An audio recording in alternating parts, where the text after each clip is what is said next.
State Senator John Velis, you have been going all through the district, including Holyoke, with these giant checks. It's like checks from, the science fiction movies of the 50s. They're huge checks. Tell us, please, how you've been working to make sure, whether it's the Council on Aging, housing, a library, whatever, how you've been working on getting that money to our districts, to our district. So I think a big part, and that's hilarious what you said about the check, that massive check that we have. I love that. My office is going to get a kick out of that. So I think a big part of my job is to establish relationships, just really be able to, I always tell people that my goal as an elected official is to be one who has a seat at the table, not someone who's on the outside looking in, wondering what happened. What I mean by that is that I got into this job to be part of, policy debates, to engage in debate. And also I got into this district to represent my district and bring them back vital resources to the community. And a big part of that, I think, is human relations and just being a good person and just really working well with your colleagues. So I've been very fortunate in the success I've had in being able to bring some of those resources back to the district that I represent. We hear a lot about, Western Massachusetts. It's kind of shunned from the rest of the state. But what I would tell people is that, if you look at, not just myself, other members of the delegation, we've been very successful in pounding the table back in Boston and saying, hey, my district needs this. So I think slowly but surely, we're kind of poking holes, not in the myth, because there's a lot of truth to it. Historically, there has been truth to Western Massachusetts not getting its fair share of resources, but we are certainly on that path of getting them.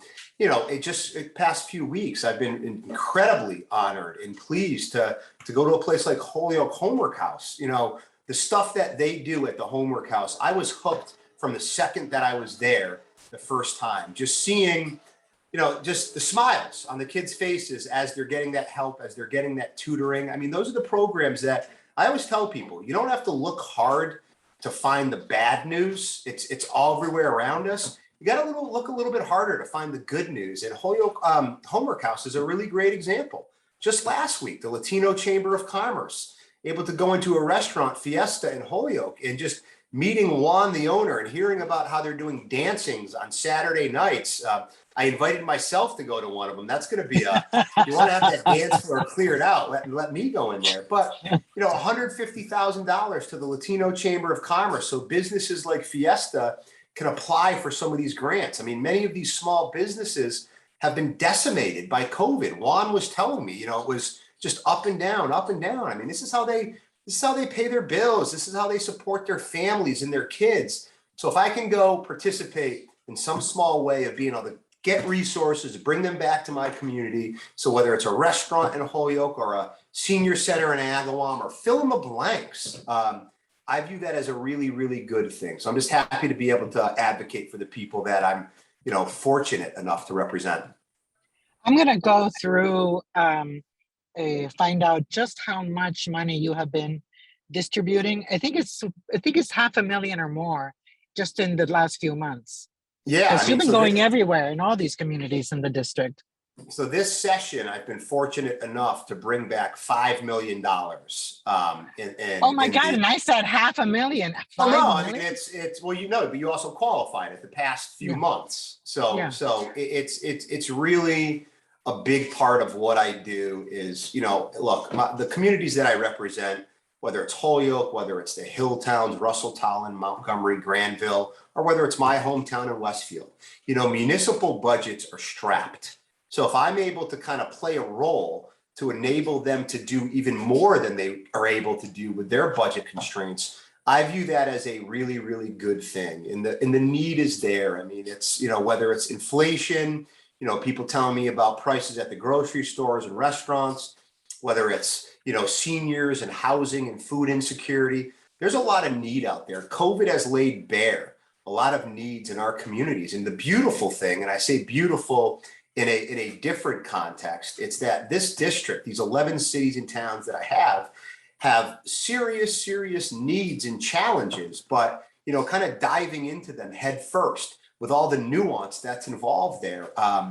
It's really, it keeps me on my A game. I constantly like getting out there and meeting people like Juan last week at Fiesta and hearing what makes them tick. So, I always tell people that a lot of the best things I've done as a lawmaker in terms of what I've been able to bring back to the district, no offense to my colleagues, no offense to my municipal partners, have come from just ordinary, regular human beings that I meet at the street. I meet at a restaurant, I meet at the gym, I meet at the grocery store. That's where the real pulse of the community is and where the real need is. And that's the stuff that I strive for. And also you have been in government position for a while. So you know a lot of people already in the state legislature. How important are those friendships, whether it's with Republicans or other Democrats, to get people on board?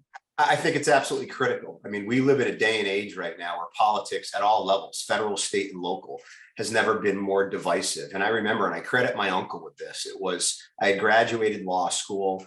He said, John, I want to pull you aside and give you some advice. And I thought he was going to give me some, profound legal advice from the ancient Greeks.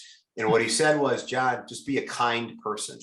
If you're a kind person, you can get a lot of stuff done. And unfortunately, we live in a day and age when I think kindness and compassion and loving thy neighbor are things that maybe we're not doing and living up to what I think we could be on that. I just try to be a decent human being. And I think that it absolutely helps out when you go down to Boston and you don't go in throwing flames. You kind of go in there and say, hey, just like you, I just want to represent the people that gave me the honor of representing them. And that's how I go about my job.